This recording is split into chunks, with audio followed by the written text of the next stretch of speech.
Oi, meu nome é Luísa Tomás, aquela feminista, e a gente tá de volta para a segunda temporada. Se você tá chegando agora, saiba que já temos vários episódios para você maratonar da primeira temporada. E para quem já esteve por aqui, sejam bem-vindos de volta. Esse podcast é produzido pela Bcast, @letsbcast no Instagram, e apresentado por mim, Luísa, @LuisaTHZ no Instagram. Qualquer comentário, crítica, sugestão, história ou pedidos, pode mandar para mim no Instagram ou no e-mail aquelafeministapodcast@gmail.com. Agora a gente também tá em vídeo no YouTube, então se inscreve, ativa o sininho, deixa um like, comenta, todas as coisas que vocês fazem no YouTube. E no Spotify, pode favoritar, dar 5 estrelas, também se inscrever, e que isso tudo ajuda a gente. E também dá para comentar agora no Spotify, pode comentar também. Vamos começar com um tema que foi sugerido por uma das ouvintes, por isso é a estreia dessa temporada. Então, bora pra pauta. Quando crianças, uma das primeiras visões de mundo que temos é através da crença religiosa da nossa família. O Brasil, por processo de colonização, se sedimentou como um país majoritariamente cristão, essa sendo uma doutrina que tolera o sexismo e a dominação masculina. Crescer na dicotomia das religiões ocidentais, onde ou se é do bem ou do mal, ou divino ou profano, também cria uma visão limitada dos papéis de gênero e de como nossa vida pode se desenrolar. Muitas temos a visão de que só existem dois caminhos: ou se abandona a religião para viver uma vida feminista e livre da dominação, ou se entrega à fé e à submissão das religiões patriarcais organizadas. No final do século XIX, as Irmandades foram grupos religiosos criados pelas mulheres negras no Brasil e em Goiás para resistir e permanecer em seus territórios. Em 1879, Cade Stanton publicou The Woman's Bible, a Bíblia das Mulheres, um compilado de interpretação da Bíblia sob uma ótica feminista, o que nos diz que há muito tempo as mulheres de fé sabem que não existe um só caminho.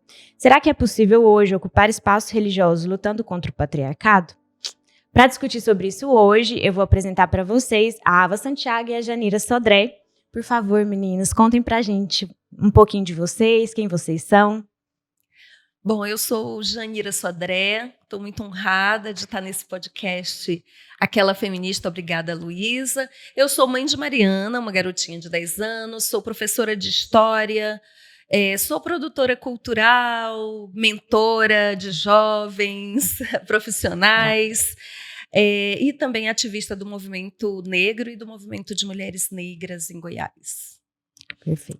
Luísa, muito bom estar aqui com Aquela Feminista e reencontrar a Janira, que a gente sempre se encontra e é sempre na luta, e cada vez que a gente se reencontra depois de um tempo, eu tenho uma sensação de alívio, de saber que nós demos conta de permanecer de pé e de chegar até aqui em mais uma leva, em mais um ano, em mais um semestre, que a gente sobreviveu a tudo que nós experimentamos de mais amargo nos últimos anos.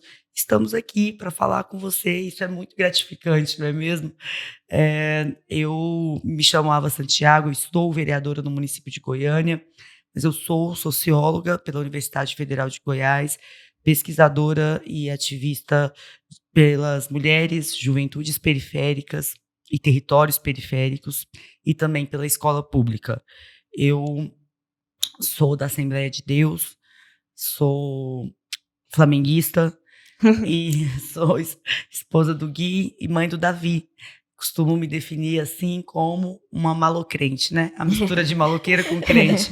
Na playlist, um pouco de Racionais e um pouco de Cassiane.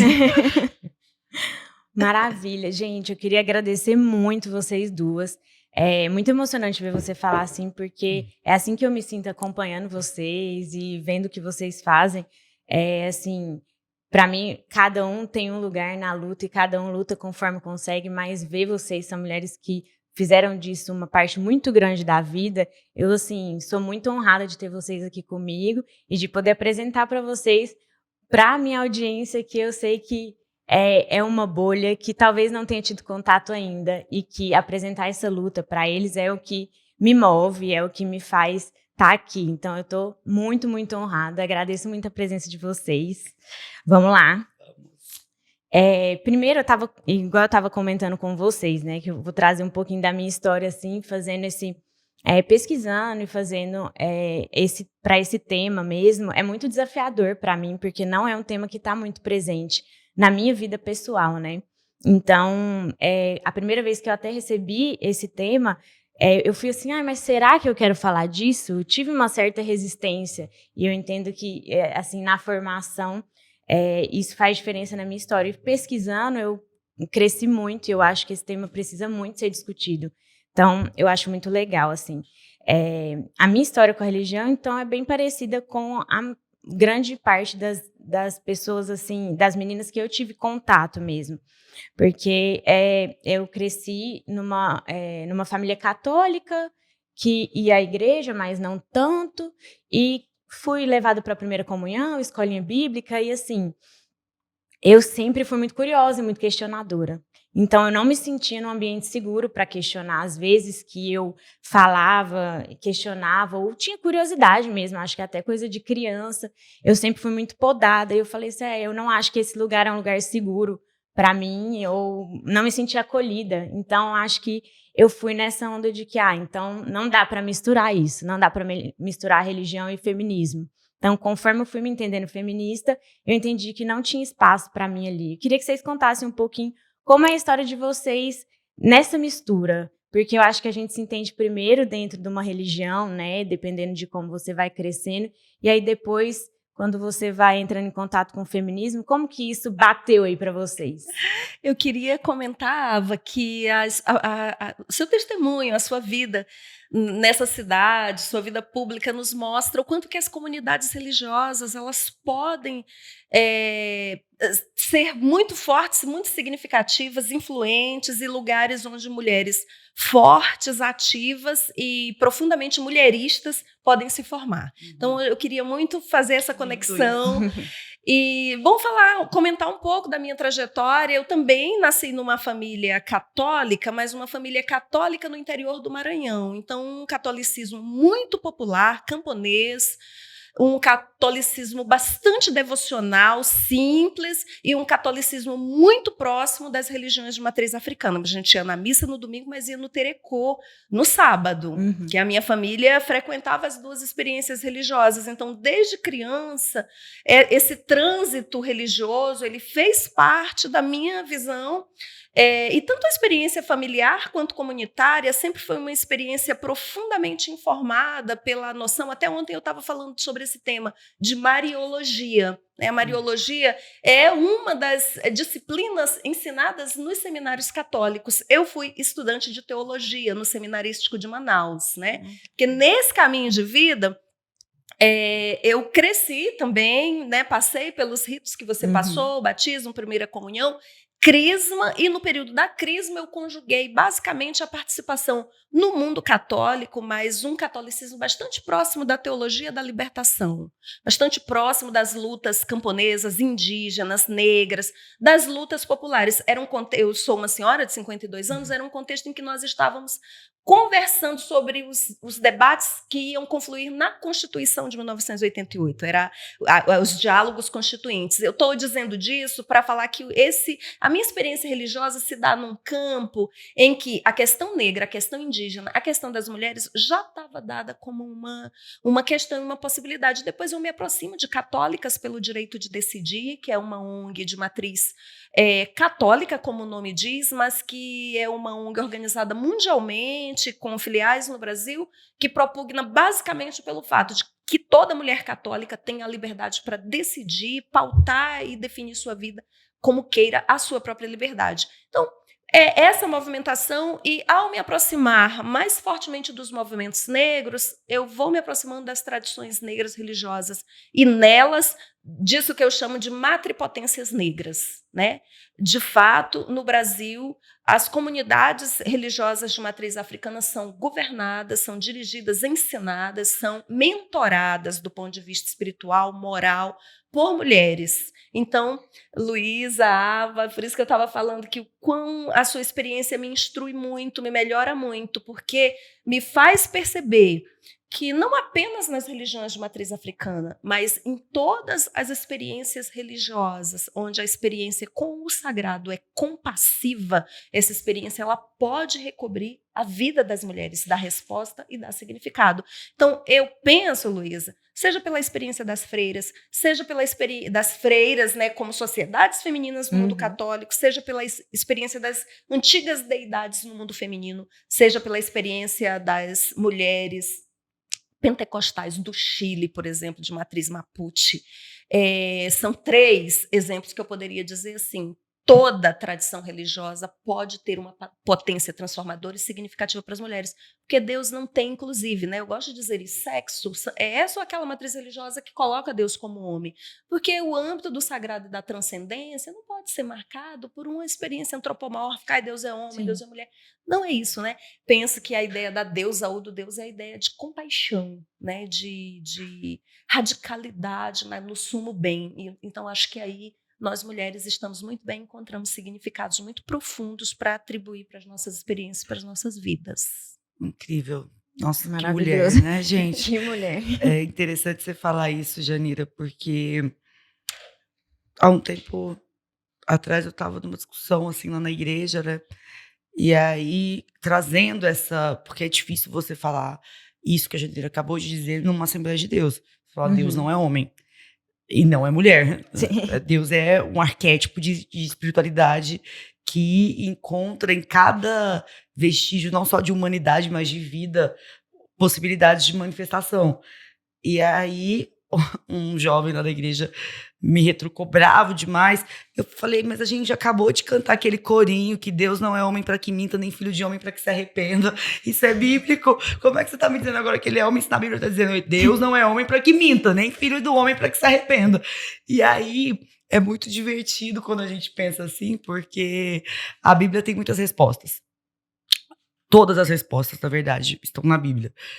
Se eu pudesse encontrar similaridades entre as nossas jornadas, eu diria, o pentecostalismo, por exemplo, é a maior religião negra do Brasil, porque as nossas comunidades são majoritariamente pretas, pobres e periféricas. E essa experiência coloca as mulheres pentecostais no centro da organização do modo de viver, mesmo que, inversamente, elas se encontrem apartadas do poder eclesiástico. Elas organizam o modo de viver.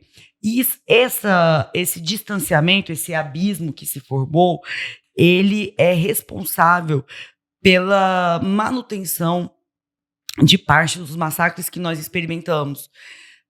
Quando a Janira menciona as mulheres pentecostais, eu costumo dizer, não existe quem resista à autoridade de uma irmã do coque. Aquela irmã que vai para oração 6 horas da manhã e ela tá ali. E eu sou de uma, e eu me arrepio de falar isso, porque essa é a minha formação. A minha formação eclesiástica é matrilinear. É minha avó Adélia, minha avó Raimunda, minha mãe, missionária Raquel. Embora eu seja filha de pastores, né? Meu pai era pastor, ele faleceu. Meu pai foi aluno da minha mãe no seminário de teologia, lá no seminário do pastor Gesiel Gomes, na Ilha do Governador. E por que eu estou dizendo todas essas coisas? Porque existe uma distorção entre os valores elementares do evangelho e a forma como determinados grupos são tratados pelas lideranças eclesiásticas.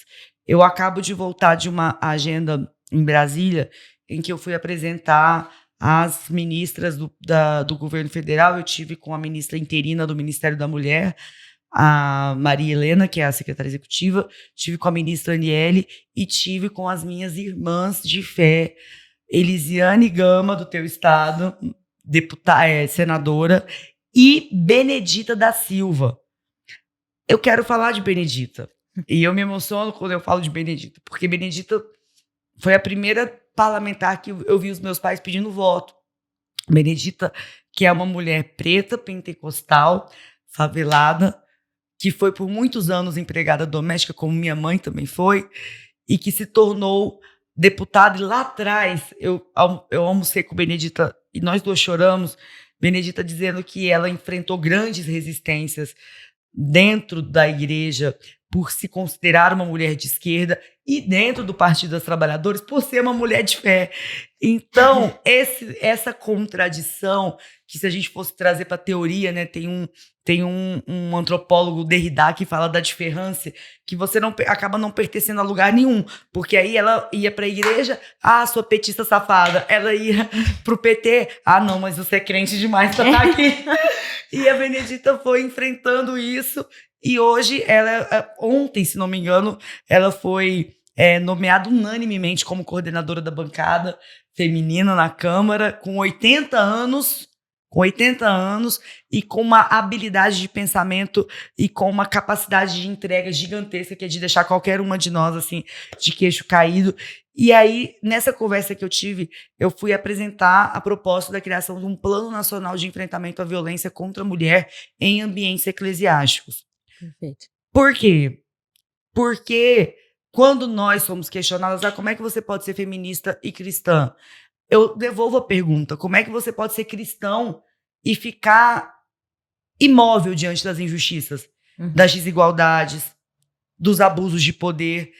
Se a gente não trouxer isso para o plano de uma conversa ampla, tanto a sociedade e a classe política vão continuar caindo no equívoco de que são elementos irreconciliáveis, como a gente vai desperdiçar, isso para mim é o pior, desperdiçar os saberes acumulados, brilhantes, dessas mulheres que conduzem o modo de viver das comunidades de fé nesse país. Perfeito. Eu acho assim, alguns detalhes assim que eu tinha até anotado. Você fala, muito importante levar essa questão da violência dentro do ambiente eclesiástico, né? Tem um dado da ONG Casa Sofia, que 40% das mulheres vítimas de violência são evangélicas, né? Sim. E essa diferença é muito importante, você trazer isso, dessa diferença do que a base da igreja é muito diferente das lideranças tradicionais, e a fé e a prática que essas mulheres vivem, que são a base da igreja, as mulheres são a base da igreja, elas tem uma diferença muito grande do que elas estão construindo ali, do que a liderança tradicional está construindo, do que aqueles majoritariamente homens no espaço de poder muitas vezes vão instrumentalizar a religião mesmo para utilizar. É muito forte, né, falar de Deus e de fé, de família, principalmente dentro, né, de comunidades de fé. E aí, nesses últimos anos, eu acho que por isso é muito importante trazer esse assunto, a gente viu isso acontecer, uma nova onda disso acontecer muito forte no Brasil. Como que você acha que isso impactou as relações dentro dos espaços religiosos? Olha, eu vou falar para você que a gente viveu dias de verdadeira tormenta. Eu até queria ouvir um pouco da Janira sobre isso em outras comunidades, assim. Sim. Esses dias eu recebi tive uma interlocução muito boa com pessoas de religião de matriz africana, que a gente falando sobre cultura e tudo mais, e a gente descambou pro desabafo, e aí eu falo assim, gente, mas fico pensando como é que pode ter crente que concorda com um negócio desse. Aí a minha amiga que estava participando da reunião, ela falou, mas como é que pode ter macumbeiro que concorda? Porque lá no meu terreiro também tem um povo que vai votar no Bolsonaro, e eu fico de cara. Então, a gente percebe que as nossas religiões nos conectam com valores de justiça e, de vez em quando, as nossas instituições vão na contramão dos valores de justiça que a religião tem como prioritária. Isso isso é a dialética da vida, né? Aí você vai criando e se recompondo. Então, só para bater bola com a Janira, eu acho que essa foi uma experiência sentida em maior ou menor grau por todo mundo que vivencia de verdade as comunidades de fé. Quando eu digo de verdade, não é no sentido moral, que seja de verdade ou de mentira, mas que tenha mesmo convívio, que congregue, que vá aos encontros, né? Porque eu falo por mim, minha mãe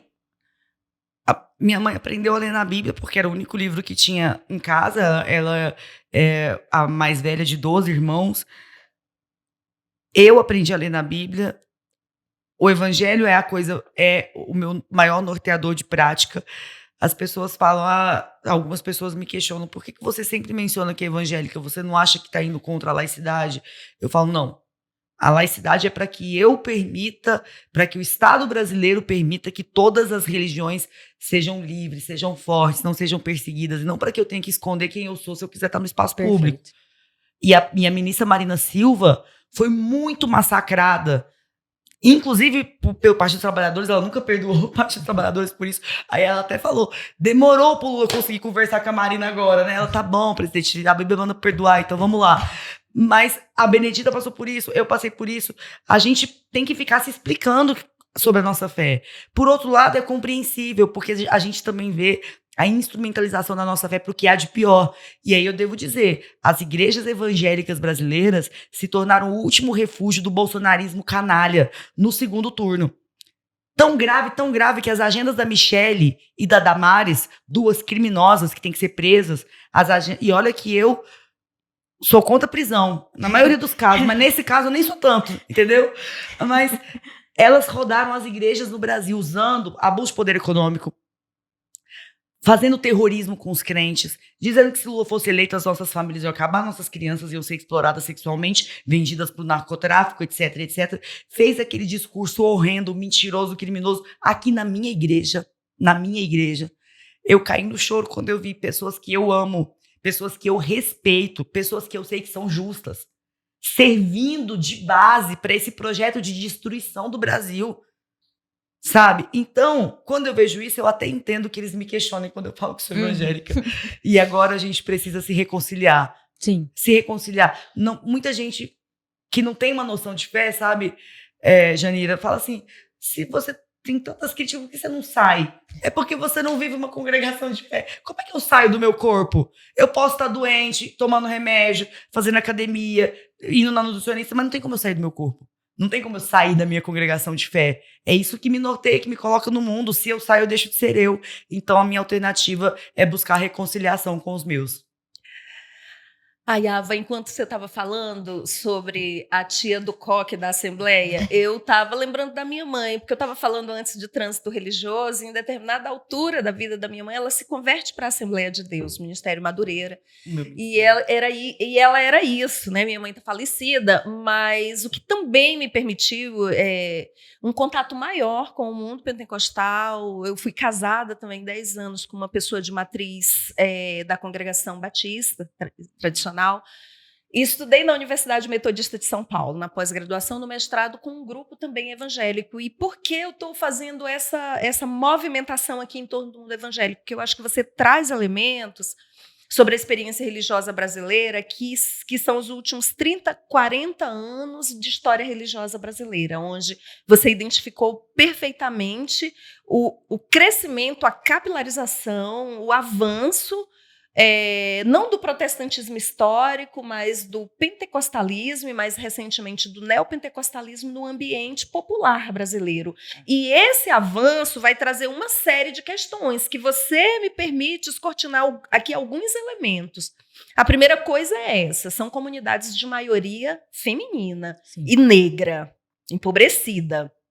O ISER, Consenso Religioso Brasileiro, chama a atenção para esse tópico. Então, isso é muito importante da gente começar daí para pensar que, infelizmente, outros dados nos mostram isso. Nos ambientes onde há uma maioria feminina e negra, o avanço da violência, seja simbólica, que nós estamos pensando no âmbito religioso, a violência simbólica, mas a violência letal, né? A lei de desarmamento, que vigia de uma forma mais rigorosa antes do governo do presidente Bolsonaro, ela foi reduzindo a mortalidade de mulheres brancas, mas ela aumentou o número de mulheres negras mortas no Brasil. Mas eu estou falando de violência só para trazer um pouco o tema da correlação entre violência, ambientes populares, comunidades religiosas ou não, de maioria feminina e negra. Então, acho que essa é uma questão que eu queria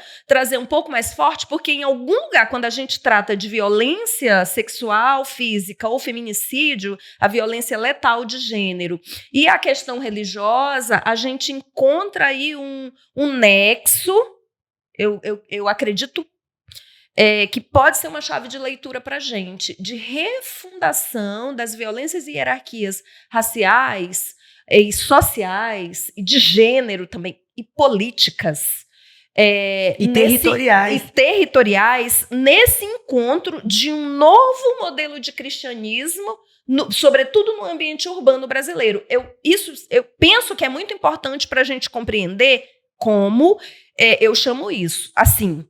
O fundamentalismo político se encontrou com um fundamentalismo religioso, no lugar dessas comunidades religiosas de maioria feminina, trazendo um dano sobre uma população que ela já é baixamente escolarizada, já vive em ambientes descobertos em relação às políticas públicas de lazer, cultura, de amparo às mulheres, à comunidade negra, que poderia trazer um substrato. E aí, Ava, acredito que eu já te ouvi falando sobre isso, quero te ouvir mais sobre isso. A comunidade religiosa, ela se torna um amparo, ela se torna o lugar, a Luísa trouxe mais cedo aí no material dela, que as irmandades ocuparam no passado, amparando essas famílias, né? Muitas vezes é o pastor que está no velório, é ele que se interessa, ou a sua esposa, a pastora, que se interessa para saber se aquela família liderada por uma mulher pobre negra tem uma cesta básica. Então, esse nexo entre o fundamentalismo religioso, porque a Ava traz muito bem, há leituras das tradições religiosas todas do cristianismo também, que podem ser narrativas de opressão de sexo e gênero, né? Podem ser libertadoras, depende muito da abordagem, da leitura e da vivência daquela comunidade. Mas aqui a gente estava falando da hierarquia de um clero, que ele é de classe média branca masculina, sobre uma comunidade que é formada por mulheres negras pobres. Então, eu acho que há aí E você trouxe 2 nomes que eu tenho muito respeito, muito carinho. Eu morei na Amazônia na minha juventude, inclusive fui aluna de Marina Silva, dando aula sobre a Amazônia, proteção ambiental, naquele seminário católico que eu mencionei, que é o Senesc de Manaus, como um respeito imenso pela senadora, governadora Benedita da Silva. Também por isso, porque são mulheres que as suas próprias trajetórias de vida caminharam com a história do Brasil e das mulheres negras do Brasil. É por isso que elas se converteram, né, numa dinâmica de ampliação dos espaços da pregação pentecostal. E aí, confluindo tudo isso, né, aspectos políticos, aspectos religiosos, eu queria comentar sobre isso, Ava, para a gente voltar a se encontrar no âmbito do político, a despeito de tudo isso que nós estamos conversando, inclusive dos fortíssimos enfrentamentos em ambientes religiosos, porque eu como você, considero inadmissível um macumbeiro, um candomblessista, um bandista, não percebeu os significados da supremacia racial, da supremacia política, da supremacia de sexo e gênero, e fazer escolhas políticas que se voltem contra essa comunidade, como também as mulheres. Mas o encontro em política que eu queria chamar a atenção é isso, né? Mas quando a gente olha o resultado da última eleição presidencial, a gente vai perceber que as mulheres negras e os pobres deram maioria em votação nos colégios eleitorais que permitiram a vitória, eu nem diria do presidente Lula ou do PT, embora era esse nome e o partido que estava, mas foi talvez muito mais um voto contrário à dinâmica supremacista, né, à dinâmica de ódio, de intolerância, enfim, de um ultradireitismo que se torna fascista, né? Então, é isso que você trouxe, né? Nós temos aí um campo de contradição, eu penso. Nossa, Janira, muitos elementos, assim, eu tô arrepiada de saber que você também foi aluna da Marina. Quando ela foi indicada, quando foi anunciado, né, que ela seria ministra, eu escrevi uma carta para ela, e aí ela me mandou uma mensagem muito linda, assim, e chorando, nós duas, só te falar meu olho enche d'água, porque eu vi na Marina não só a esperança de um Brasil reconectado com as suas águas, com a sua mata, com os seus povos tradicionais, mas um pouco de cada pessoa que eu amei nessa vida, sabe? Assim, a Marina teve que interromper a sua educação formal muito jovem. A minha mãe também parou de estudar na 2ª série e foi entregue pelo meu avô para ser empregada doméstica, não por maldade do meu avô, mas para que ela estudasse. Só que a família que a acolheu não a matriculou na escola, e meu avô só foi saber disso mais de 1 ano depois. E ali ela foi colocada no regime análogo à escravidão, que ainda persiste no Brasil, em ambientes urbanos. E geralmente são mulheres negras, minha mãe não é negra, ou mulheres sem escolaridade, que era o caso dela. E aí minha mãe foi doméstica dos 7 anos aos 20 anos. E só voltou a estudar depois disso. E minha avó trabalhou como análoga à escravidão, minha mãe análoga à escravidão. Eu tive que trabalhar desde os 13 anos, quando meu pai morreu, para minha mãe sustentar meu irmão e eu. E aí eu sempre conto isso com muita emoção, porque quando eu fui dar posse pro meu filho, quando eu fui tomar posse, meu filho experimentou o smokingzinho dele. Ele tinha 2 anos. Um smoking do tamanho desse copo aqui, ó. E lindo demais. Eu olhei para ele e comecei a chorar. Eu falei, meu filho, ele nem entendeu. Meu filho, você é o primeiro de 4 gerações que não vai ter que trabalhar na infância. Quando eles dizem, trabalhei e não morri, pode não ter morrido, mas o que a sua família deixou de viver? O que você deixou de realizar? Para dizer simplesmente eu não morri, sabe?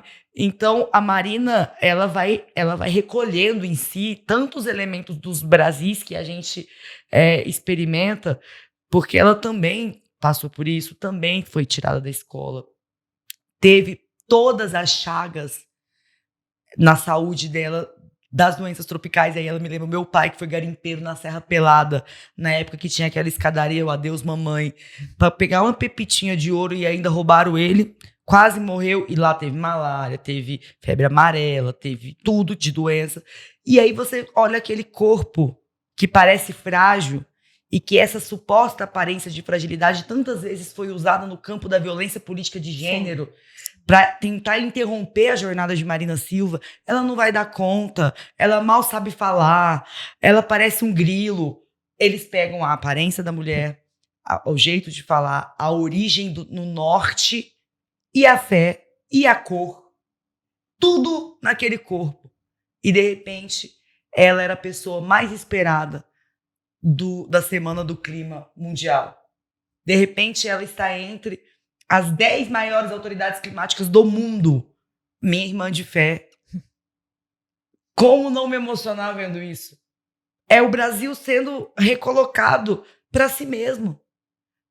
As águas que resistiram às interrupções e ao minério, as matas que ainda, contudo, conseguiram permanecer de pé, as onças pintadas lá do Pantanal que tiveram que fugir do fogo. Eu vejo tudo isso na Marina. Então, é muito emocionante isso. E aí, quando a Janira faz a provocação sobre o espaço público, eu falo de Marina para mencionar isso. Essa contradição, ela tem uma lógica muito complexa, e é justamente isso que faz com que a gente fique tantas vezes andando em círculos, porque são tantos elementos de complexidade. Primeiro, quem não tem uma experiência de comunidade de fé vai ter muita dificuldade, precisa de humildade para entender.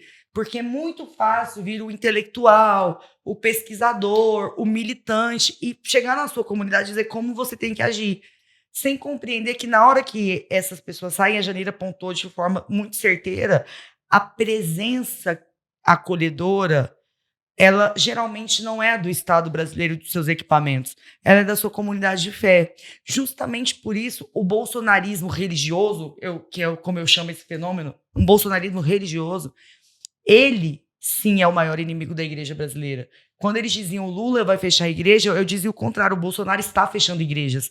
Porque igreja não é o templo, e igreja não é a minha fé, igreja é a minha congregação. Eu não dependo eu não necessariamente sou igreja quando creio. Eu sou igreja quando compartilho aquilo que a minha fé me ensinou do ponto de vista coletivo. Igreja é um instrumento de coletividade. Sim. E aí, Eu me inspiro, eu converso muito com as minhas amigas de religiões de matriz africana sobre como tudo é comunitário, né? Você faz a comida, você faz a partilha, o terreiro acaba sendo o lugar de todos os socorros, né? E de todos os festejos também. E a gente tem coisas muito parecidas. Eu brinco, no Rio de Janeiro você sempre tem assim, um terreiro, uma Assembleia de Deus e uma roda de samba, sabe? Na periferia do Rio, que é de onde eu venho. Sempre. É comum você ver as duas irmãs do coque, no caso, uma é do candomblé e a outra da pentecostal. Você não sabe qual é qual. Na hora que elas estão conversando, e as críticas que elas têm, as preocupações, como é que vão alimentar, são grandes famílias, são muitas crianças, o emprego do filho, tem que visitar na cadeia. Essa era a realidade da minha igreja.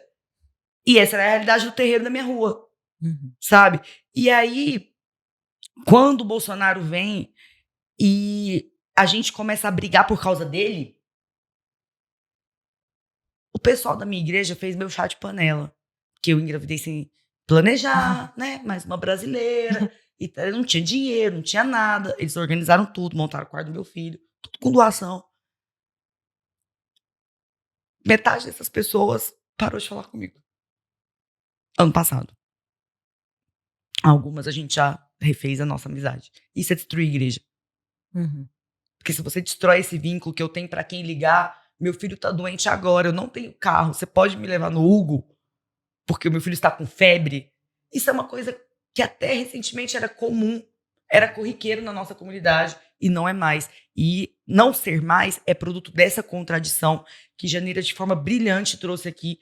E a gente demoraria muito tempo para entender o que foi essa evolução dos anos 90, de um pentecostalismo majoritariamente periférico, para um neopentecostalismo que vem para essa comunidade periférica com valores de consumo que não pertencem à vida dessa comunidade. E aí que você tem toda a discrepância, porque você tem os pastores youtubers, os pastores multimilionários falando das suas conquistas, frente a uma comunidade que não experimentou aquilo e que nunca vai experimentar aquilo. Mas com a diferença de que antes, para nós, o nosso modelo de prosperidade era que os nossos comam, que a gente tenha tranquilidade, que a gente possa estar em família, que a gente possa ter um fim de semana legal. Esse era o nosso conceito de prosperidade. E eles vieram com um conceito absolutamente nocivo de prosperidade, foram passando com esse conceito por cima das nossas igrejas, curiosamente, na esteira da ascensão do governo Lula, porque foi quando a gente trouxe o consumo para a vida do pobre. Eles pegaram aquilo que era a grande e boa novidade e transformaram num elemento de corrosão do verdadeiro evangelho, como se o crer em Cristo e o congregar fosse nos enriquecer. E aí você percebe que hoje a gente não fala tanto do esforço congregacional, da vida comunitária.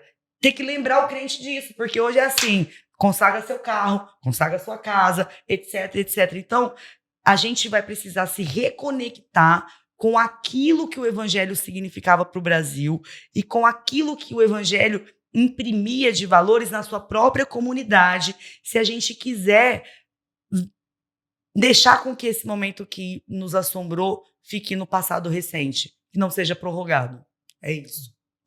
E eu acho que é um cuidado que sempre tem que ter dentro da religião, até foi você falou em algum podcast que você participou, inclusive, você falou uma coisa que me deixou marcada, assim, quando eu assisti, que que o patriarcado, ele não recua em nenhum ambiente. Então, não é porque você está dentro da igreja que a gente tem essa tendência a sentir assim, porque a maioria, não só o cristianismo, mas não só as religiões cristãs, mas a maioria das religiões, elas trazem um senso de igualdade, prega igualdade, justiça, inclusão. A maioria vai ter esse sentido, e aí a gente sente que dentro da religião, ou pelo menos a gente tem uma tendência até mesmo, talvez, não sei se inocente ou só egoísta ou alguma coisa assim, de, nossa, mas se eu tô crendo nisso aqui, se eu tô dentro de uma congregação que prega igualdade e justiça, eu já tô pronto, eu já tô aqui, eu já sou melhor, e todo mundo aqui também pensa como eu, também tá nessa segurança, nesse ambiente que era para todo mundo ser melhor. Mas isso não... A gente está dentro de uma sociedade que tem pessoas imperfeitas em todos os lugares e que o que estrutura a sociedade também estrutura a igreja, também estrutura qualquer tipo de instituição. E o patriarcado não vai automaticamente recuar dentro desse ambiente, né? Então, como que a gente identifica isso dentro para poder tentar transformar? Uma questão imensa. Há redes, inclusive redes internacionais. Existe um grupo chamado Teólogas do Terceiro Mundo, do Sul Global, agora chama, mas é só um exemplo de uma rede mundial de mulheres das diversas tradições cristãs, especificamente essa rede, mas mulheres judias, mulheres islâmicas também. Eu estou pegando uma perspectiva internacional, mas eu quero comentar do local, Luísa, para dizer assim, em todas as tradições, e aqui eu estou falando de 3 tradições monoteístas, porque há um elemento com os monoteísmos, sabe? Esse tema ele é tão amplo e ele me é tão caro, porque foram os monoteísmos. Primeiramente, o judaísmo coloca lá na primeira página, como o texto sagrado judaico-cristão está organizado agora, a serpente. Para quem estuda o texto sagrado, sua história, a emergência, sabe que a serpente ali naquele texto é a representação das antigas deidades femininas identificadas com a sabedoria, né? E ela é introduzida num diálogo ali com a mulher. Eu estou falando disso para dizer que na visão fundacional do mito, ali na narrativa, a mulher e os próprios judeus, né, que são os hebreus, são os autores do texto, tem um texto anterior a esse, né, que é apócrifo, que é o texto da Lilith, que é a mulher que estava antes de Eva, porque ela rejeita precisamente essa dominação, enfim, né, essa ideia de que Adão, de que o homem estava acima da mulher. Mas, enfim, eu comecei falando das teólogas do Sul Global para dizer que há alianças internacionais de mulheres, teólogas, líderes, pastoras, dentro das tradições, né, em que as mulheres das 3 tradições monoteístas estão inseridas, disputando espaço dentro dessa experiência religiosa e dessas narrativas para produzir lugares de maior conforto, né, de pertencimento feminino, de releitura. Eu estava falando da serpente como a deusa da sabedoria. E existe um texto, um livro, no conjunto sagrado de textos do Primeiro Testamento, que é do judaísmo, mas é relido pelo cristianismo e aceito pelo cristianismo, que é o texto da sabedoria. A sabedoria é o nome feminino de Deus. Eu comentei aqui sobre Mariologia. Provérbios é todo sobre isso, né? Exatamente. A Mariologia é a oferta católica para a ideia de que Deus tem uma face feminina, como se o Espírito Santo, a própria Ruá, que é o nome hebraico do Espírito Santo, é um nome feminino. Eu estou, enfim, né, divagando um pouco, Luísa, para dizer assim, que existem muitas mulheres nos ambientes religiosos propondo não uma saída das mulheres desses lugares, porque eu fico pensando, né, a saída das mulheres dos lugares, o que representa? O esvaziamento de humanidade, né? Como se a humanidade ali, para ficar num binário, aí respirasse por 2 pulmões, o masculino e o feminino. Se você tira o feminino, o que fica? Então, acho que a primeira ideia que eu queria trazer é essa.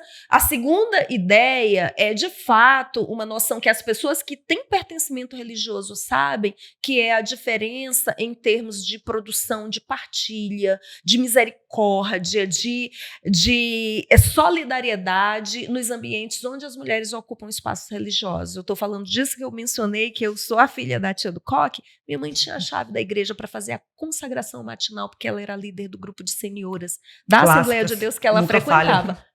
Mas a mesa do café da manhã na casa dela estava sempre aberta e ela morava numa comunidade pobre de São Luís, que já é a capital do estado mais pobre do país. Estava sempre aberta para algum irmão que quisesse comer um cuscuz, um pedaço de beiju, antes de ir para o trabalho, oferecer para a criança antes de levar para a escola. E eu estou falando disso para dizer que esse pertencimento, enfim, religião é sobre muitas coisas. Uma dessas coisas é o ideal de congregação, ou seja, a comunidade comunidade reunida em torno de ideais.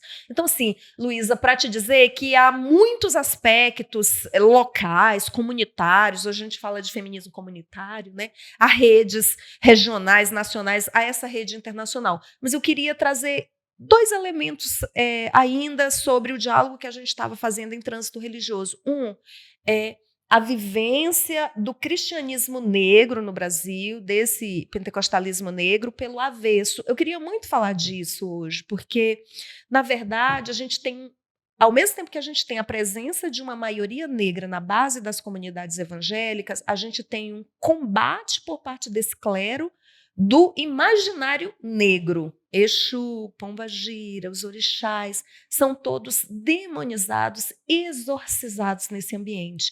O que eu quero dizer com isso é pensar a ideia de uma vivência religiosa para mulheres que são matricialmente oriundas da experiência negra e que entram numa comunidade que produz uma teologia, uma pastoral, um culto que se coloca contra essa matriz cultural. Eu acho que aí a gente tem quase que uma esquizofrenia cultural, sabe? E não é afirmando que essas religiões não tenham um diálogo com as matrizes negras, que são muitas vezes femininas. Tem, só que é um diálogo pelo avesso. Eu queria muito comentar disso, porque eu acho que aí também, Ava, a gente tem um pouquinho dos nexos para compreender, além que eu concordo completamente com o que você trouxe, que é esse elemento de tomar a teologia da prosperidade como uma oferta religiosa, quando ela é, na verdade, uma ideologia do capital, né? Uma oferta de você vai consumir mais, você vai ser próspero e isso vai ser um sinal de que Deus te abençoa. Isso nos trouxe a tragédia política, como nós sabemos. Esse é um tópico que eu acho que é um nexo importante para compreender essa experiência religiosa. E o outro é esse nexo de um país, e nesse caso específico de uma experiência religiosa, que tem ódio contra matrizes, deidades, porque, né, das 16 principais deidades cultivadas pela matriz negra no Brasil, pela matriz africana, 8 delas são femininas. E as Ayabás, que é o título das orixás femininas, são forças muito potentes, né? Por isso que as mulheres têm força no candomblé, porque a ideia do corpo feminino como matriz da vida. Então, é ali que está o real poder da natureza, de replicação da vida. Então, quando essa operação ela se torna problemática nesse encontro entre as matrizes religiosas e o cristianismo, a gente tem problemas severos. Agora, Luísa, eu não sei se você sabe disso, vocês sabem. Eu sei que a Ava sabe porque ela acompanha muito bem o campo.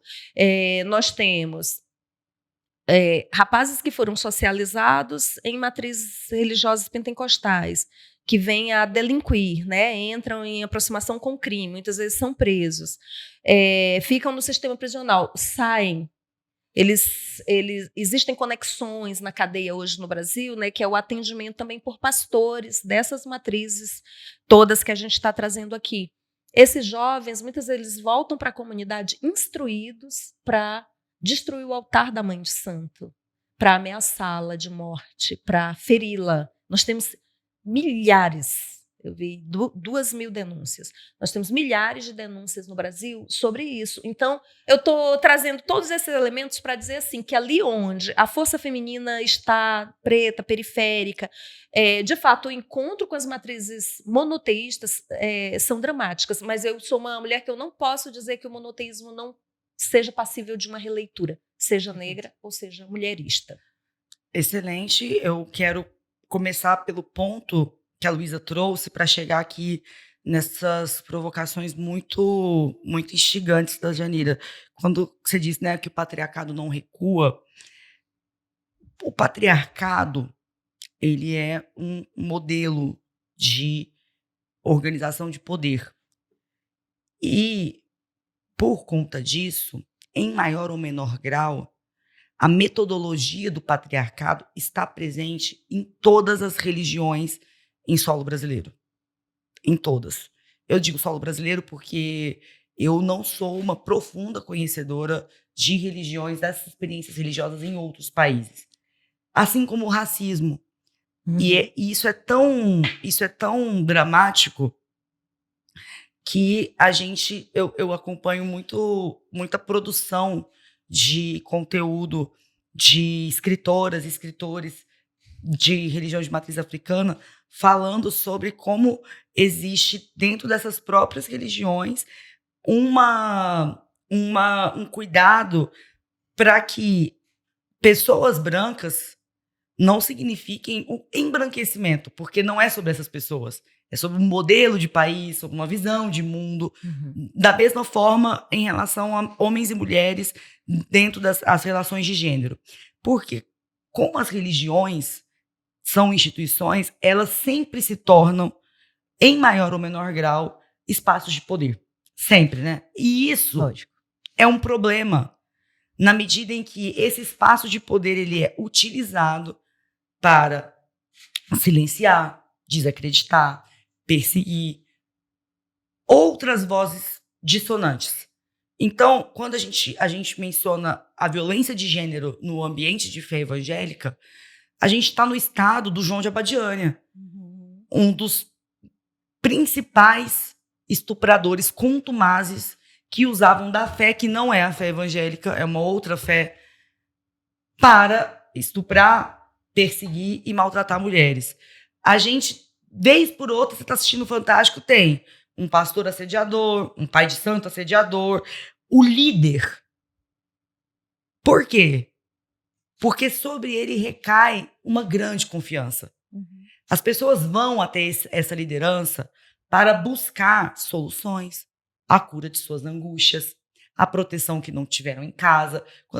Eu acompanhei muito de perto, tanto o caso do João de Abadiânia, que eu me recuso, obviamente, a chamar de João de Deus, do João de Abadiânia e do pastor Sebastião, né, que também foram mais de 60 vítimas, e a parte dessas vítimas, eu fiz o acompanhamento delas junto com a Defensoria Pública de Goiás, por ter esse imbricamento de fé. Porque aí o elemento da fé, ele deixa de ser um elemento emancipador e ele se transforma na mão daquele líder no elemento silenciador, de perseguição. E eu desconheço uma experiência de fé que não tenha a ocorrência de líderes homens, em sua maioria esmagadora, que tenham usado da fé para instrumentalizar e aprofundar abusos. Então, quando a gente diz o patriarcado não recua, pode parecer que é uma frase de efeito, mas é uma realidade que nos mata, que nos tritura, que nos mutila. Eu, sempre que tenho oportunidade de contar um episódio da minha vida, eu conto, porque vem muito ao encontro disso, que foi quando o meu pai morreu e quando meu pai e minha mãe trabalhavam juntos no ministério deles. E quando meu pai morreu, aos 42 anos, minha mãe ficou viúva com 42 anos. Eu tinha 13 anos. Hoje eu tenho 33 e eu penso, quer dizer, eu sou praticamente da idade que minha mãe tinha quando ficou viúva. E é desesperador pensar nisso, porque é muito jovem. Ela era uma missionária muito respeitada na Assembleia de Deus, dava aula no seminário de teologia desde os 20 anos, voltou a estudar para fazer teologia. O amor dela pela Bíblia era um negócio tão doido que ela trabalhava em casa de família durante o dia e fazia seminário de noite para saber mais sobre a Bíblia. E na hora que meu pai morreu, os pastores começaram a cancelar os convites para ela pregar. A hora que ela mais precisava, daquela oferta para sustentar meu irmão e eu. Que é a Bíblia que diz, para cuidar do órfão e da viúva. Eles ligavam e falavam, missionária, infelizmente, a senhora sem o pastor Juscelino, a senhora sem um marido, não pega bem. Coisas desse nível de crueldade. E começaram, então, a se referir a ela assim, a viúva do pastor Juscelino. Eu acho que essa foi a primeira vez que eu tive noção do que é violência de gênero. Porque foi de uma brutalidade tão grande ver o nome da minha mãe sendo apagado, a história, o acúmulo de tudo que ela viveu, para que ele virasse pastor. Porque ele só virou pastor porque casou com ela. E eu tinha 15 anos, nós frequentávamos a Assembleia de Deus aqui da Vila Brasília. Eu pedi a palavra na nossa igreja, no culto de domingo, e para dar um testemunho. E quando me passaram a palavra, eu disse, não nos enterrem vivas. Vocês estão nos enterrando junto com ele. O nome dela não é viúva do Juscelino, o nome dela é Raquel Santiago Aguiar. Meu nome não é órfão do Juscelino, meu nome é Ava Santiago Aguiar. Nós temos nome, sobrenome, uma estrada, estudo. Vocês não têm direito de mandar a gente pra vala porque não tem mais um homem do nosso lado. A igreja ficou em estado de choque, minha mãe até brigou comigo porque ela não estava esperando. Mas foi inclusive nesse dia que eu fui pra casa chorando e eu decidi, eu vou estudar pra ver o que faz pra mudar isso. Aí eu fui fazer ciências sociais. Mas eu digo isso pra dizer, com uma mulher que nasceu na igreja, que dedicou a vida dela inteira à igreja, que perdeu o marido voltando de um congresso que ele foi pregar. Foi na volta do congresso, na BR-153, que meu pai sofreu um acidente. E passou por isso dentro dessa instituição a qual ela dedicou sua vida.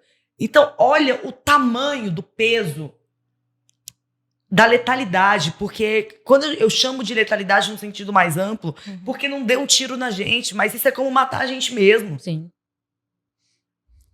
A gente teve que ir para esse enfrentamento. E todas as religiões, quando você tem um líder que percebe essa dinâmica e ele instrumentaliza essa dinâmica, tudo fica muito mais difícil para a gente avançar. E aí a gente chega no lugar da provocação da Janira, porque faz parte da manutenção desse projeto de poder alimentar a demonização das religiões de matriz africana. Porque, infelizmente, nós tínhamos... Eu mencionei isso aqui, né? O pentecostalismo é a maior religião negra do Brasil, mas as nossas raízes, elas são europeias e brancas. Vieram lá com Gunnar Wingren. Por isso que os crentes têm que usar camisa de manga comprida, porque eles pegaram o modelo europeu e ensinaram que ser crente era aquele pacote todo, de falar, de vestir, de tal modo que eu lembro disso, meu pai, lá quando meu pai pastoreava a Assembleia de Deus de Santíssimo, no coração de 4 favelas da Zona Oeste do Rio de Janeiro, que você tinha a irmã que o filho estava preso e a outra que o filho era policial, e elas oravam juntas, na mesma roda de oração ali, porque os moleques tinham crescido junto, pedindo bênção para a mãe do outro, e de repente a vida se encaminhou com a sua ironia de colocar cada um nesse lugar, né? E aí, meu pai teve que brigar com os próprios crentes e teve um princípio de rebelião na evangélica, a gente chama assim, no início, para querer tirar ele da frente da igreja, porque ele queria que pudesse tocar os tambores. Porque os projetos sociais que tinham na comunidade, um deles era o que as crianças da nossa igreja mais queriam. E que ele era numa escola de jongo e capoeira, que eram religiões de matriz africana que tocavam. E aí você tinha capoeira, você tinha a tamborzada, e era de graça. E os meninos da igreja iam lá, faziam o curso de tambor e não podia tocar na igreja, que era onde eles queriam mostrar que sabia tocar. Um episódio, uma igreja, para pensar o Brasil. Sim.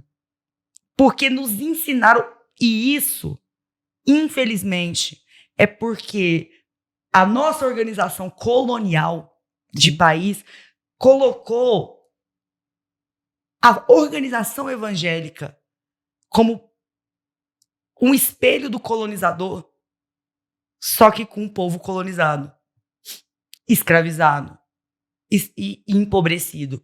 Então, existe uma distorção de como se fez a fé evangélica no Brasil, de com quem a fé evangélica dialoga no Brasil. Perfeito. E é assim que a gente aponta isso, e Janira fez muito bem de apontar, que são 2 arquétipos que se alimentam, o de gênero e o de raça, e vão para onde? Para o palco disso, que é o território. Pode falar. Primeiramente, dizer o quão é tocante, assombroso, né? Escutar uma experiência como a sua, né? E que eu queria dizer é disso, né? O poder político, no ambiente religioso, no ambiente eclesiástico, ele vem recoberto pela aura de sacralidade, né? Daquele homem ungido, né? Daquele homem consagrado. E porque pode ser o pastor, pode ser o padre, né? Enfim. Incapaz de uma coisa ruim. Incapaz de uma coisa ruim. E a Ava sabe disso. O texto do primeiro cristianismo, Atos dos Apóstolos, ali há diaconisas, presbíteras, episcopisas. As mulheres estavam na origem do cristianismo no clero, Luísa. De repente não, né? No decurso dos séculos, os homens no ambiente religioso vão se apropriando desse poder. Então, essa ideia de que o patriarcado não recua no ambiente religioso tem muito a ver com isso. O veto da presença das mulheres na hierarquia eclesiástica, na hierarquia religiosa. O controle do corpo das mulheres, você comentou da veste masculina, que é o terno para pregar, mas também um controle sobre os corpos das mulheres e a sexualidade, né? Porque a veste já correlaciona com o tema da sexualidade. Então, para dizer que nesses ambientes termina por se reconstruir o patriarcado, seja nos discursos, nas práticas, no controle dos corpos femininos, seja no acesso e a mantença de um poder masculino ali na hierarquia, que é quem comanda a igreja, que é quem proíbe o tambor, que é quem proíbe a crente de usar essa saia, aquele vestido, batom. Né? O batom. Uma coisa interessante que eu percebi no seu relato, inclusive, obrigada pelo relato, também achei muito forte, entender que você passou por isso e ainda assim escolheu mudar. Você pensou, o que eu posso fazer para mudar isso? E não, eu vou sair daqui. Porque tem muito a ver disso que a gente está falando, de ocupar o espaço, lutando para estar nele bem, para estar saudável dentro desse espaço. E uma coisa interessante que as duas trouxeram, assim, que eu acho que foi uma das coisas que eu li, foi o quanto essa centralização do poder facilita esse tipo de instrumentalização, não só para casos como o do João de Abadiânia, mas também para toda essa manutenção do poder. O Dalai Lama, recentemente, Nobel da Paz. Exatamente. Essa centralização e sacralização desses poderes acaba facilitando isso. E a gente, nas religiões afro-brasileiras mais diretamente africanas, porque tem esse espectro, né, tem algumas mais europeizadas e outras mais diretamente africanas, elas têm uma tendência maior à descentralização. E talvez aí tá algum ponto que a gente possa transformar, né, buscar mesmo. E outra coisa interessante que eu achei nesse comentário, essa importação da religião evangélica, né, como um espelho, mesmo parece sem nenhum tipo, e eu posso estar falando besteira aqui, vocês me falem, porque eu não conheço muito, mas você falando me veio muito isso. Porque quando você estuda mesmo a colonização pela religião católica aqui no Brasil, as mulheres negras foram essenciais para sedimentar o catolicismo. E para conseguir sedimentar o catolicismo, houve uma hibridização importante nesse entendimento. E talvez não tenha tido isso com a religião evangélica, que cresce cada dia mais. E talvez aí tá, assim, uma resposta, né? Talvez uma luz aí no fim do túnel para a gente poder ser das pessoas para as próprias pessoas, para essas mulheres pretas que estão na base da igreja, serem quem está fazendo também a igreja, assim, uma reformulação, uma reestruturação. Não sei. É porque, pensando isso com o que a Janira acabou de dizer, é porque é preciso trazer o elemento de que essa fé evangélica e as suas práticas já vêm como uma descentralização do catolicismo. Sim. Então, quer dizer, eu não tenho que... a minha centralidade, ela não está no Vaticano, eu não preciso repetir exatamente aquilo que o texto conforme o Vaticano diz, você tem mais liberdade da sua espiritualidade para criar de acordo com a sua comunidade. Então, para interpretar aquilo na sua comunidade. E para viver até a forma mais básica de organização física do templo. Porque aí você vê que a estética dos templos católicos tem muitas discrepâncias, mas tem similaridade. Tem um padrão. Tem um padrão, exatamente. E aí, quando vem a fé evangélica, a releitura que ela faz é muito, e por isso eu sempre friso o território, é muito da disponibilidade do território. Meu pai nasceu na Ilha do Bananal, no Tocantins, uma reserva indígena. Então, por isso que às vezes as pessoas falam, cara, você é tão diferente assim, são tantos elementos estranhos que formou você. Mas, cara, eu sou filha de uma missionária. Uma missionária favelada com um pastor que antes de ser pastor foi garimpeiro, nasceu na Ilha do Bananal, foi hippie. Então, assim, tudo isso para dizer que eu já fui em culto na Ilha do Bananal, que era uma canoa abandonada, e eu já fui em culto em grandes catedrais, e culto em garagem. Aí você traz o elemento da leitura do evangelho, onde tem 2 ou mais reunidos em meu nome, ali eu estou, ali é a minha igreja. A Janira mencionou muito bem Atos dos Apóstolos, que é assim, na minha avaliação, eu mencionei isso com o meu pastor esses dias. Eu falei, pastor, isso aqui a gente precisa fazer uma maratona de Atos. Só de Atos, porque eles reuniam nas casas, porque eles compartilhavam o pão, porque a reunião não era apenas espiritual, porque você tinha uma conexão muito maior. E nisso, nós perdemos para as religiões de matriz africana, porque nós nos perdemos de nós mesmos, que é essa separação do espiritual com o físico. Isso não existe, não deveria existir. Não deveria existir. O importante é que eu serei salvo se meu corpo está com fome. A Bíblia diz, não adianta, lá, apóstolo Tiago, não adianta você fazer uma oração, dizer vai em paz, não peques mais e despedir com fome. Em qual momento? E aí você percebe que isso não é à toa. Nada disso é à toa, nada disso é por acaso. Isso é projeto. Porque quanto mais você distancia, menos responsabilidade você tem. Porque aí você perde a sua responsabilidade de dizer, eu só vou pregar se eu der conta de alimentar. Eu só vou pregar se eu der conta de garantir que seja um lar em paz. Aí deixou de ser problema nosso, porque o nosso problema é a pessoa estar conectada com Deus. Então, ela pode estar com fome, ela pode estar apanhando, ela pode estar com depressão, que não é um problema espiritual. Ela pode estar com tudo isso. O importante é que ela busca salvação. Então, tudo isso faz parte de um projeto liberal. Liberal. Para tirar a igreja do seu papel humanizador. E é por isso também que a gente chegou nesse lugar. O que é pregado na igreja, por exemplo? Eu mencionei aqui, a gente quase não estava ouvindo mais falar desse chamado à congregação, à partilha, e isso é muito ruim, mas a gente conta sempre a história de Davi, o rei Davi.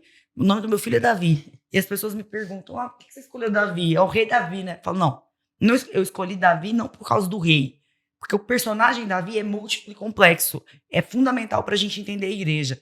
Porque antes de ser rei, ele era músico e ele era foragido.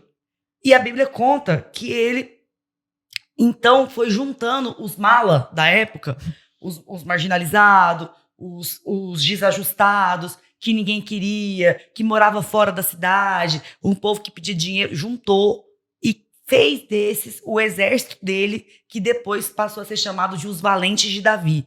Então, Davi, ele sabia que a grandeza dele vinha de Deus, então ele não tinha que se cercar dos grandes, que eram decididos como grandes pelo império, ou que eram decididos como grandes pelos poderes aquisitivos. Ele ganhou guerras de exércitos com os valentes que vinham dos marginais. Isso é muito inspirador, isso para mim é uma aula para a igreja. Por outro lado, esse mesmo Davi enfrentou uma grande rebelião no seu reinado. Ele enfrentou o seu próprio filho, Absalão. Por quê? Porque a filha de Davi, a Tamar, foi estuprada pelo irmão, o Aminon. E ao saber disso, Davi não tomou providência nenhuma. E a Tamar saiu pela cidade, jogando terra na cabeça e gritando desesperada. Davi ajudou Aminon a fugir. Absalão ficou puto, com perdão da expressão.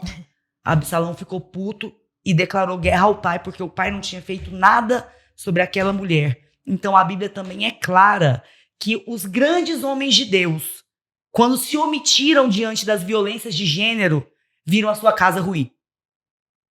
Viram a sua casa ruir. A maior guerra que ele enfrentou não foi contra outros povos, foi contra o seu próprio filho. E o pior, quando Absalão estava indo para matar Davi, Absalão enganchou a cabeça num galho e morreu. E aí, quando diz que Davi recebeu a notícia da morte de Absalão, é um dos versículos mais tristes da Bíblia. Que é só ele gritando, Absalão, meu filho Absalão. Porque foi um pai incapaz de educar seus filhos para o respeito pelos corpos alheios, foi incapaz de se posicionar ao lado de uma filha violada, foi incapaz de punir à altura um filho violador e foi incapaz de conter a ira do seu próprio filho. A maior tragédia de Davi começa com a violação de direitos de mulheres. E a gente precisa contar isso nas nossas igrejas. É incrível mesmo a história de Davi, e eu te agradeço por essa narrativa tão emocionada e tão comprometida com uma leitura mulherista do texto sagrado. Essa abordagem que a Ava traz nos permite uma aproximação a essa perspectiva. Eu queria voltar numa questão que você trouxe, que é onde seria possível encontrar as possibilidades para as mulheres nesse campo, né?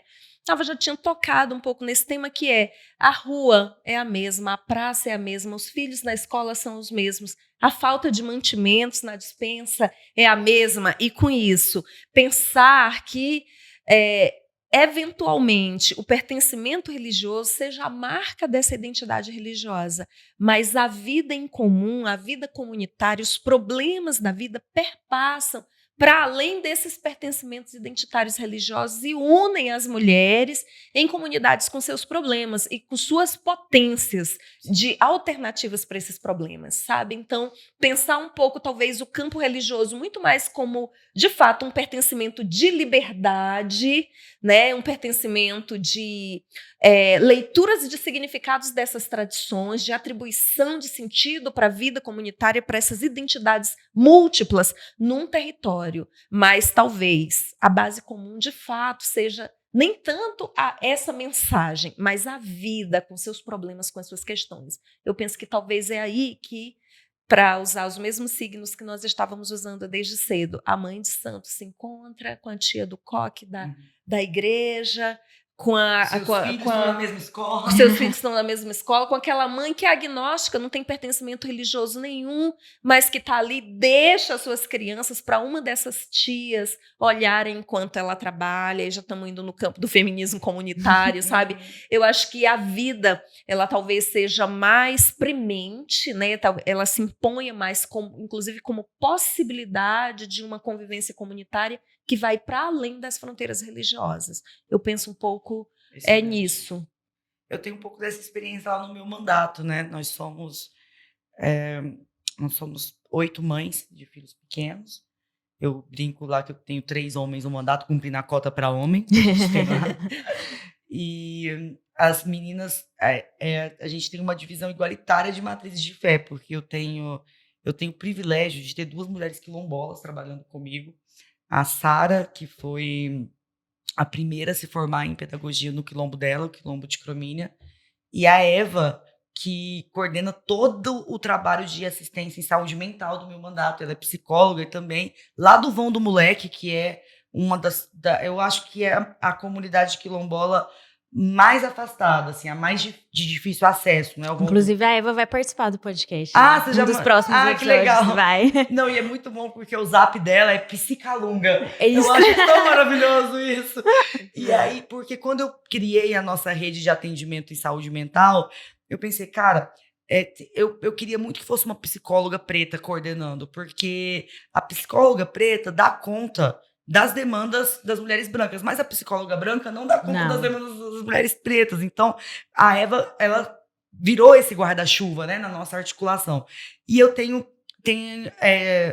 duas assessoras, uma do candomblé, um bandista, tem 2 evangélicas da Assembleia de Deus também. E, cara, tem espírita, não tem ateu, que ateu é meio chato, sabe? Todo mundo acredita em alguma coisa lá no mandato, nem seja no universo, mas acredita em alguma coisa. Aí, quando a gente se reúne nas reuniões de mandato, que acontecem uma vez por semana, parece um cultão, que você não sabe muito bem de qual religião, porque aí o povo a gente conta as nossas experiências do mandato e chora, parecendo que está dando testemunho na igreja. É um negócio muito doido, porque as experiências de fé dessas mulheres dentro das suas comunidades, sendo a maioria de nós mães de filhos pequenos, cria exatamente esse lugar ideal que foi trazido pela Janira. E eu fico pensando, e a gente fala muito, cara, o mandato é meio que uma ilha, assim, de possibilidades ideais que a gente quer ver acontecer em outros lugares. E aí, por exemplo, Quando as meninas chegaram, quando eu fui eleito, eu mencionei, né? O Davi fez 2 anos depois que eu tomei posse, né? Ele fez 2 anos em fevereiro. Não tinha nem trocador no banheiro da Câmara. Sendo que mais de 50% dos servidores da Câmara são mulheres. Não tinha trocador.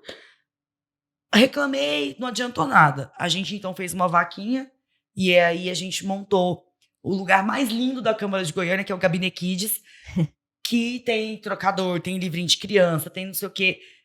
Fica dentro da comissão de educação. Por quê? Porque não tinha sala. Então, eu dividi o presídio da comissão de educação, dividi o espaço com o Gabinete Kids. A gente gastou R$300. Ou seja, não é falta de dinheiro, é falta de vontade política, porque foi muito barato. Hoje, a Câmara de Goiânia é o único parlamento no estado de Goiás, dos 246 municípios mais a Alego, que tem um espaço infantil. A Alego acabou de reformar a nova sede gigantesca, caríssima, e eles vão pensar, nossa, um prédio tão grande, por que a gente não faz uma sala de amamentação? Uma brinquedoteca? Lógico que não faz, até esses dias só tinha a Adriana e a Leda de deputada estadual. A Adriana nem licença maternidade não teve. Como é que você vai pensar numa sala de brinquedoteca se a deputada tá tendo que entrar na justiça para ter licença maternidade? Sabe? Então, é preciso que a gente chegue. E quando a gente chega, que a gente se conecte. E quando a gente se conecte, que essas conexões gerem soluções práticas. Porque a solução, o nosso Gabinete Kids, todas as mães, de todas as matrizes de fé, de todos os lugares de Goiânia, têm um suporte que seria uma demanda de todas elas dentro das suas experiências particulares. Então, construindo dessa forma, eu penso não só numa outra possibilidade de vivência de fé, mas uma outra possibilidade de vivência de país, de cidade. Não existe como pensar, e quando a gente fala de mãe, né, que é a minha principal pauta, eu fico grilada quando tratam mãe como uma pauta de gênero, ou como uma pauta social. Não é. Mãe tem que ser a principal agenda do Haddad. Mãe tem que ser a principal agenda do Flávio Dino.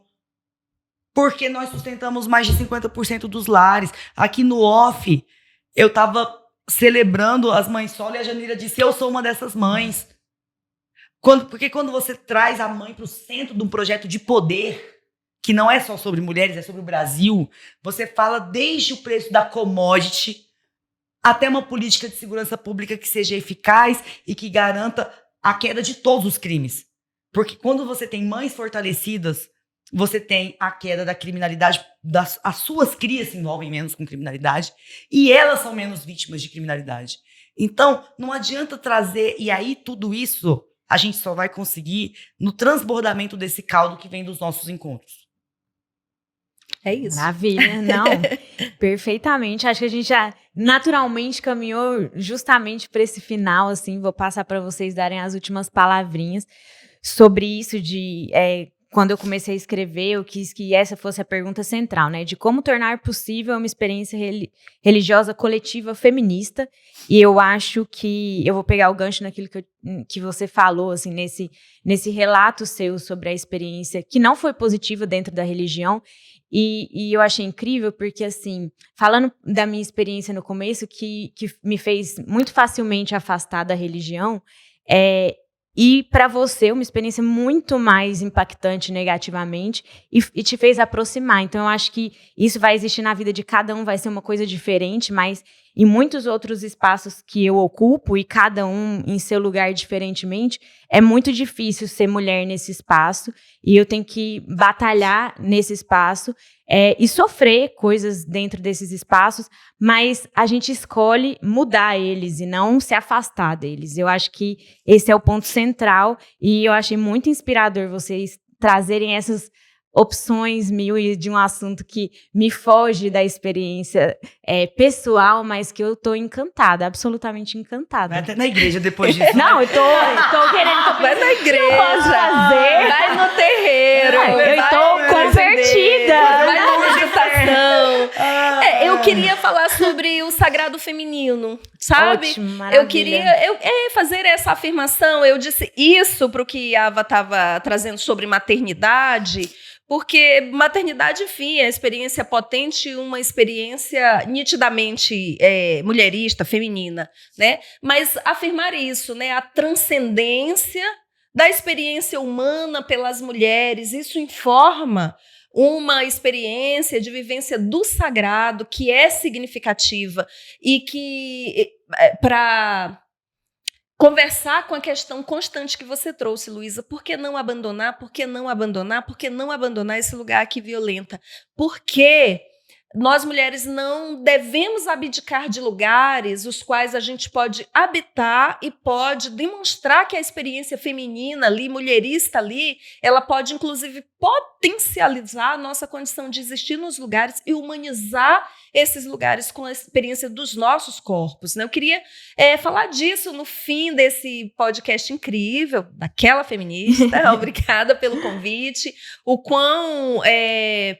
Eu vou falar disso, né? O quão dilata a nossa existência conversar sobre o sagrado feminino, sobre a ideia de um feminismo que uns chamam de místico, outros chamam de feminismo sagrado, mas que, sem dúvida nenhuma, é um feminismo que, informado pelas experiências de espiritualidade nas quais as mulheres podem habitar de forma confortável e poder ler das múltiplas narrativas da experiência religiosa dos povos o significado do sumo bem lido na chave das mulheres, na chave feminina. Então, acho que há muitas possibilidades, muitos significados para essa experiência religiosa que, compassiva e feminina, pode apoiar, pode alimentar e pode alavancar experiências políticas transformadoras também, porque é isso, esse corpo que sente, inclusive o limite dos grilhões de uma experiência patriarcal, de uma hierarquia que desconhece a menstruação, a cólica, o parto, o amamentar, o trocar uma fralda,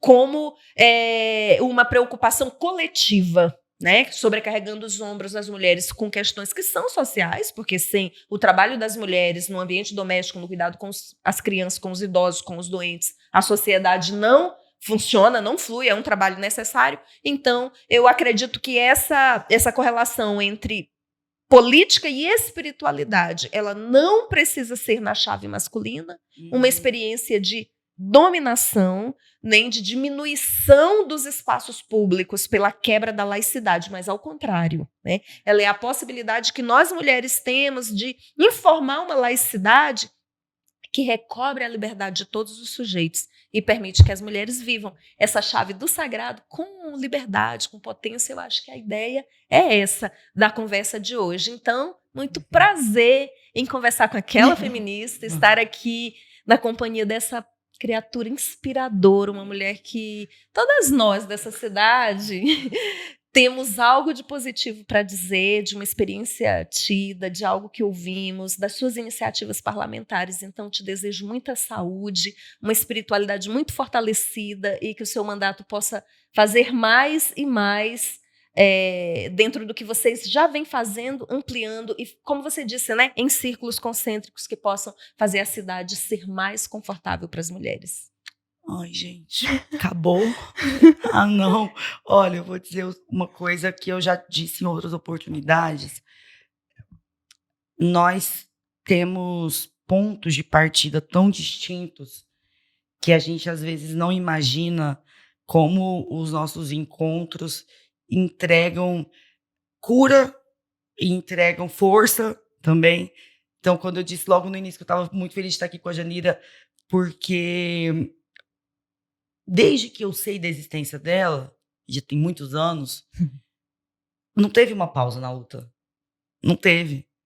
Então, é uma luta contínua e isso requer uma habilidade muito grande de se fortalecer e fortalecer outras pessoas para dar conta de estar nesse lugar. Então, muito obrigada por esse tempo ao seu lado. Agradeço a você, Lu, e a todas as mulheres feministas que fazem com que você consiga nos oportunizar esse espaço. É por causa delas que você está aqui e por sua causa que nós estamos aqui. E deixar uma última reflexão. Não permitam que o evangelho seja instrumentalizado na opressão, no silenciamento, no apagamento das suas histórias. Se alguma mulher de fé estiver nos ouvindo, que ela saiba que até quando usam a Bíblia para falar sobre a submissão, que a mulher tem que ser submissa ao seu marido, usam de forma distorcida, porque o versículo 22, que diz que a mulher tem que ser submissa, ele é antecedido pelo versículo 21, que diz: sujeitai-vos uns aos outros em amor. Então, a submissão do evangelho, ela é um valor universal e não de gênero. É para que a gente enxergue o outro como podendo ser maior do que nós e que na nossa pequeneza a gente consiga se engrandecer na grandeza do outro. Então, não percam isso de vista, e caso a jornada para esse entendimento esteja muito dolorosa, procure ajuda, converse conosco, não se sinta sozinha, nem sob a perspectiva da fé e nem sob a perspectiva prática dos suportes, porque muitas vezes a gente está se sentindo sozinha e a gente ouve, poxa, e pensa, poxa, então quer dizer que a Janira estava aí há mais de década e eu nunca tinha ouvido falar? Quer dizer que tem uma vereadora que está fazendo isso, eu nunca tinha ouvido falar? Nós estamos por toda parte e a gente precisa falar umas das outras para que a gente se encontre na caminhada. Perfeitamente. Muito obrigada. Tem um último pedacinho que eu falo, aquela dica, que é para vocês darem dica de alguma coisa. Pode ter a ver com o que a gente está falando, pode não ter a ver com o que a gente está falando. Uma série que vocês assistiram recente, filme, livro, alguma coisa que vocês queiram passar aí, deixar de dica mesmo para o pessoal, para poder, que tá todo mundo sempre pedindo. Então... Maravilha. Eu vou indicar o livro de uma poeta baiana que é radicada aqui em Aparecida de Goiânia, chamada Lavínia Mendes, uma jovem de 23 anos de idade, negra, periférica, lésbica, uma poeta super potente. O livro de poesia chama Riacho Me Chama de Chão. Maravilhoso, lindo, muito lindo. Bom, eu vou fazer a indicação de um clássico, que é praticamente a minha segunda religião. Ouçam Racionais. Ouçam Racionais. Assim, Racionais... É a minha primeira religião. Mais ou menos isso. Racionais é o grupo de música mais importante da música brasileira, um dos mais importantes do mundo. Deixou de ter o sucesso... Há muito tempo deixou de ter o sucesso medido por disco vendido e passou a ter o sucesso medido por vidas salvas. Não existiria o grandioso Emicida se não existissem primeiro os 4 Racionais. Não existiria Criolo nem Djonga se não fossem os 4 Racionais. Eu, nascida e criada na favela, só fui entender o racismo ouvindo Racionais. Então, Racionais é uma ferramenta de entendimento de Brasil, é uma ferramenta de organização das nossas forças e, além de tudo, é precioso do ponto de vista literário. A galera fica assim, Chico Buarque. Racionais, galera. Só tem... eles conseguem emplacar rima rica em cima de rima rica, várias referências, inclusive à literatura e ao cinema tradicionais. Agora eu quero o mundo igual o Cidadão Kane. E digo mais, nós temos o privilégio de existir no mesmo tempo desses caras. Muito. E a gente enterrou muita gente. E poderia ter sido um deles. E dos que nós enterramos, poderiam ser outros deles. Então, nesse encontro de acasos formidável, que nos permite ser contemporâneo desses caras, não deixem de aproveitar isso ao máximo. É verdade. E pegando essa deixa, se você não escutou o podcast do Mano Brown... Ah, sim, o Mano a Mano. É maravilhoso, um podcast me convida, de entrevista. Nossa, assim... Eu sei que você ouve aquela feminista, então me leva pro Mano a Mano também. Mais fácil ele chegar por aqui por você. Ai, é maravilhoso mesmo. Mano a Mano é, nossa, tudo de mais lindo no mundo. É uma melhor que a outra. E é muito diferente, né? São entrevistas que ela parte de um lugar e ela chega num lugar totalmente inesperado. Deixa eu até pegar um gancho. Ouçam o Mano a Mano com a Alessi Brandão. Ele excelente. Não foi um dos mais hypados, o que é uma pena, porque a Alessi é tão potente e pra mim é uma pérola escondida dentro daquele catálogo todo incrível que é o Mano a Mano com a Alessi. É verdade. E eu hoje vou indicar um Instagram que é do tema que a gente tá falando, de uma teóloga, chama Pamela Campos 96, maravilhosa. Adoro, acho muito, assim, me traz pra reflexões muito interessantes, muito fora, assim, do que eu tô acostumada, e eu acho ela incrível. Eu e a Pan estamos juntas numa iniciativa que chama Novas Narrativas Evangélicas, que vai muito ao encontro disso aqui. Que legal, que massa. E a primeira temporada de The White Lotus é uma série da HBO de 2021. Eu não tinha assistido ainda, assisti recentemente. Vale muito a pena, muito a pena. Pra quem é branco aí, eu acho que vale mais a pena ainda, assim. É um desconforto nível estratosférico, se você tá disposto a fazer uma autocrítica, porque você vai se enxergar em personagens horríveis e absurdos, porque, né, é uma arte, então eleva aquilo numa potência máxima, assim, e se você tá disposto a se enxergar neles, é uma autocrítica muito humilhante, mas grandiosa, edificante ao mesmo tempo. E é isso mesmo. Muito obrigada, gente. Muito obrigada por vocês estarem aqui. Estou muito feliz mesmo, muito feliz por vocês terem aceitado esse convite de forma tão tranquila e estarem tão dispostos a fazer esse papo. Muito obrigada. Sou eu quem agradece. Até a próxima. Até a próxima. Para quem ainda não ativou o sininho, inscreveu no canal, inscreve agora. Para acompanhar os próximos episódios. A gente se vê.